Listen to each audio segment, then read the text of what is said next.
Now let's continue our coverage of the shooting in Orlando, Florida. It's the worst attack in the United States since 9/11. It will inevitably raise questions around the threat of terrorism and also gun control in the United States. Here's Simon Marks from Washington with more.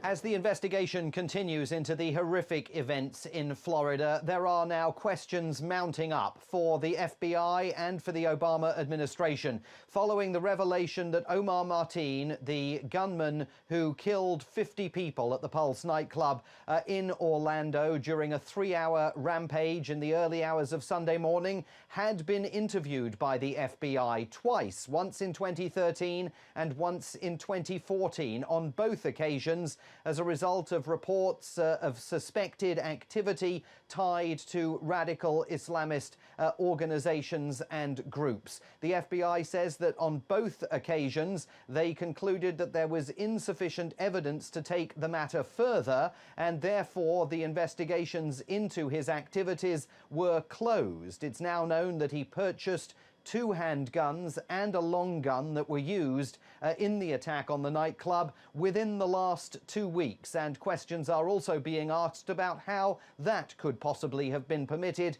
given that it seems that Mr. Mateen, at least in 2013 and 2014, was very much on the radar screens of law enforcement here. President Obama has called the events in Orlando an act of terror and an act of hate. He has told the authorities in the state that any federal government resources that they require will be furnished, and he said that at some point America will have to make a decision about whether it is willing to continue tolerating acts of mass gun violence. This is the 20th time that President Obama has had to interrupt a day that he spent in the presidency to address an issue of mass gun violence here in the United States.